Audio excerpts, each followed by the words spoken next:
నా దగ్గర చాలా తప్పుగా చాలా కోపంగా మాట్లాడుతున్నావు. ఇట్లయితే నాతో మాట్లాడొద్దు. బై. నాకు ఎవరు బుద్ధి రోజులు నేను కట్ చేస్తే నువ్వు నాకు మళ్ళీ ఫోన్ చేయవా?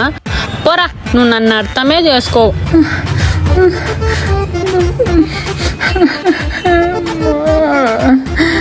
నేను ఇంత సీరియస్గా మాట్లాడుతుంటే నువ్వు నవ్వుతా ఉన్నావు కదా.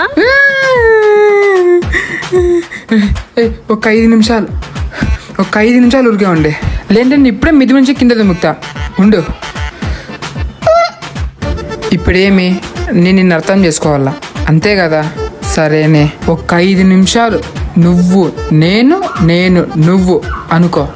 నువ్వు కానీ కోపడకుండా ఉంటే నువ్వు ఏం చెప్తే అది ఇంటా పోయే. ఇదంతా ఒక గేమా? నేను నీ మాదిరి తిక్కగా కోపంగా మాట్లాడను, సాఫ్ట్గా డీల్ చేస్తా.